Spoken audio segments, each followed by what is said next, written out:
There's a story of an explorer who was going to go across the Northwest Territories back in the 19th century, and he needed some escorts. He was British, and none of his fellow officers wanted to go along. And so he found a band of Dene Indians who were willing to take him along with him. They were heading off in that direction. And apparently it was the first time a British explorer went with nothing but a band of Indians.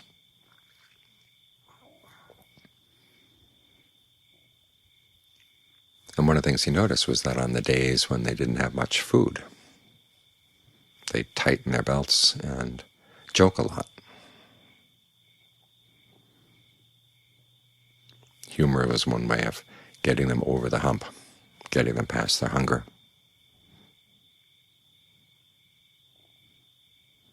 And it was a way of strengthening them on the path.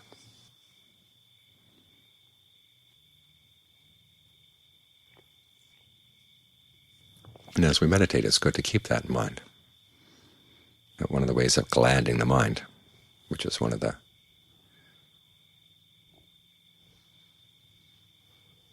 issues that's pointed out in the instructions on breath meditation, that when you get a sense of your mind, you realize when it needs to be gladdened, when it needs to be steadied or settled down, when it needs to be released.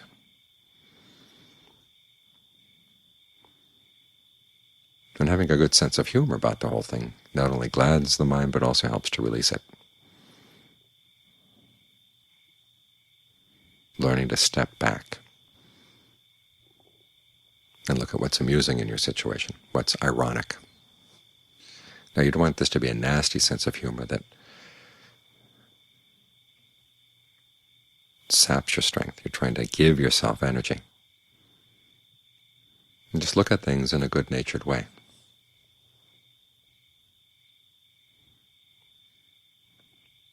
Because that's one of the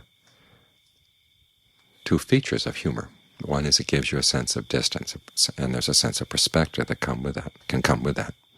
Now, sometimes distance is harsh and inhuman when we think about the kind of humor that makes fun of groups of people, or where one person is setting himself off as better than other people. That kind of humor can be harsh. That's not the kind of distance we're looking for. The distance here is a distance of perspective, because sometimes you can get so involved in something that you totally lose perspective. Little things loom way too large. And even though we talk about paying attention to little things, sometimes the little things are the wrong little things.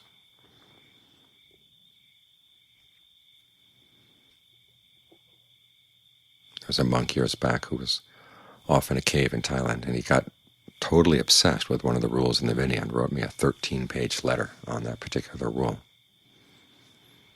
And I think it was Sir Max Beerbohm who said that anyone who writes letters of more than 4 pages, it's not definitely proof that the person has gone insane or is mad, but the symptoms have to be watched. I think he was referring to George Bernard Shaw, who would get a bee in his bonnet about certain things and just rant and rave.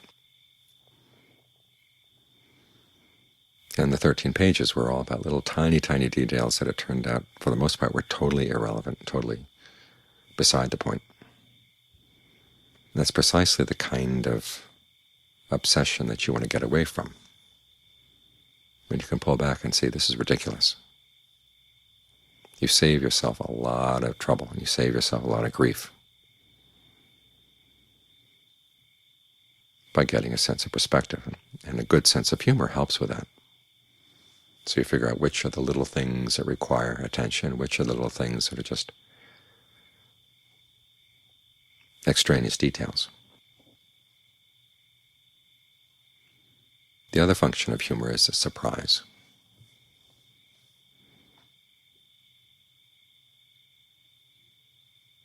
A connection that's been buried underneath your consciousness, And part of you knows it, but the surface level doesn't admit it.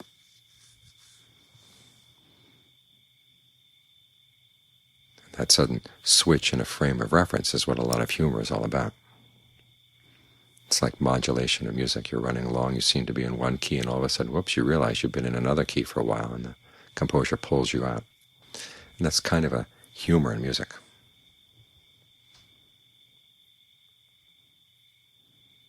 But for the mind, it's basically pulling you out of one state of becoming, and hopefully putting you into a more skillful one, where things have a different perspective. That's especially important when you're trying to keep the mind with the breath and suddenly find that you're off in some other place. How can you modulate back into the breath as quickly as possible? And sometimes realizing how ridiculous it was that you got involved in that particular distraction to begin with. That helps you drop it really fast.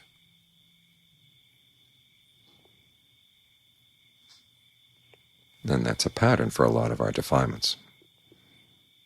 We get totally obsessed with something, lose perspective, like lust. Spend all your time thinking about all the beautiful parts of somebody else's body, forgetting that a good 99% of the body is really not all that attractive.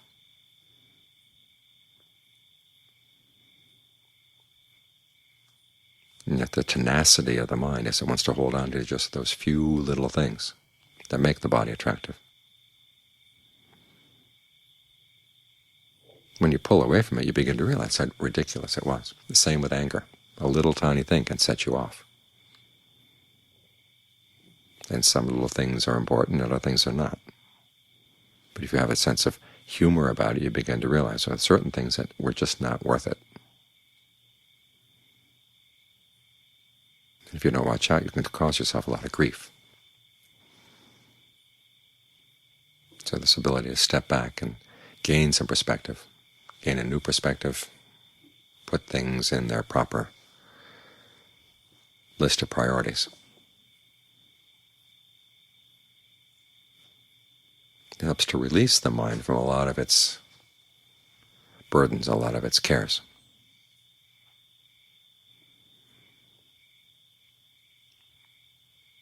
And that's how a good sense of humor as you practice is strengthening.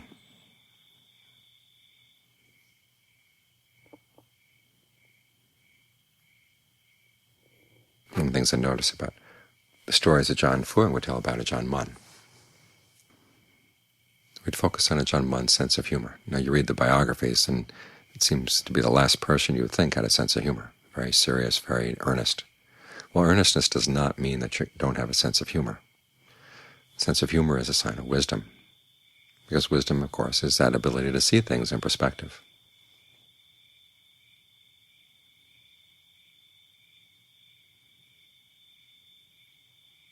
And one of the things you're going to need to undercut your defilements is that element of surprise.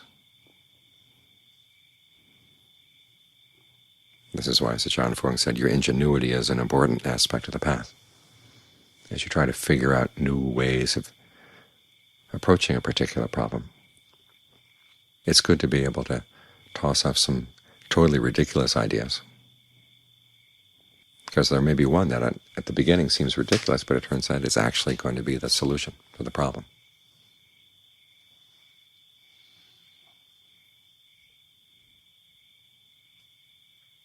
Ajahn Fuang was telling me when he was staying with Ajahn Mun, there was a nuns community down the road, and then there was one of the young nuns there who seemed to get interested in him.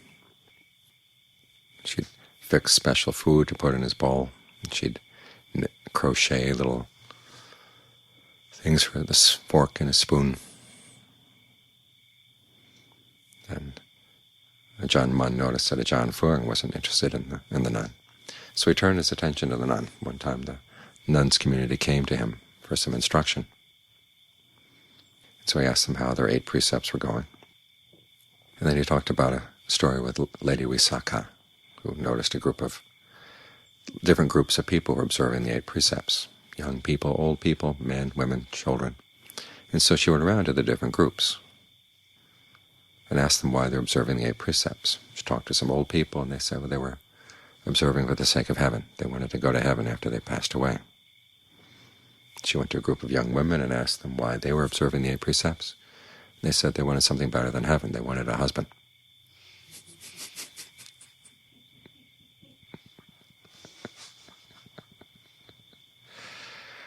And that was the last of the special food and the little crocheted things for his spoon and his fork.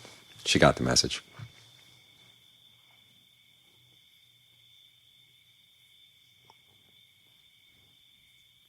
So being earnest in the practice doesn't preclude a sense of humor. In fact, a sense of humor is an important part to keep your earnestness alive and to keep it from just getting dry and dreary and all tied up in knots.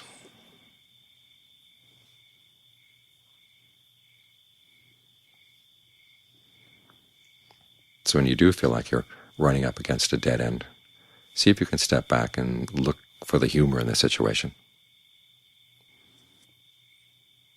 Because it does help with gladdening the mind and releasing the mind.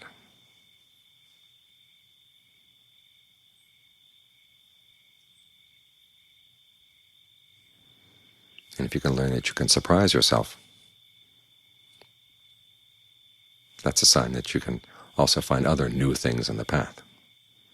Bill Watterson, the cartoonist who did Calvin and Hobbes, commented one time in one of the books I was reading that he noticed that if he couldn't surprise himself with a particular cartoon, he was wondering if he's ever going to surprise anybody else.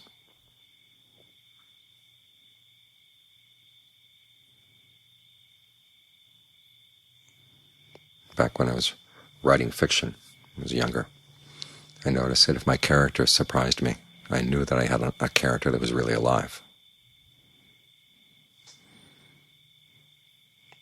You know those novels where everything seems so planned out, and it's obviously the author has a particular idea or particular agenda that he or she wants to advance.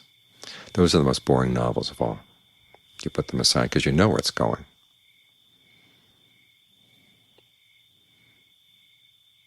Because you realize the author couldn't surprise him or herself. It's the ones where there is that element of surprise. And you have the sense that even the author was surprised by the characters.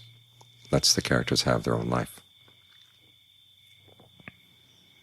Those are the novels that live. And it's the same with your practice. Allow yourself to have an element of surprise. And thinking up new ideas, new ways of approaching a problem, new ways of solving a problem. Because a lot of the pleasure and the mastery of a skill comes in that element of surprise. Things you didn't anticipate. So be on the lookout for that.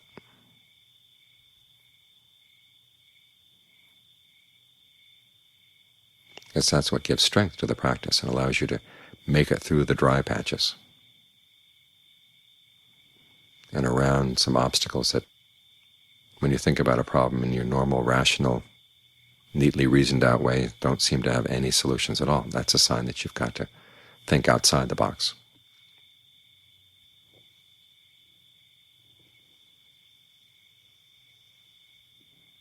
And being serious about true happiness doesn't mean you have to be grim.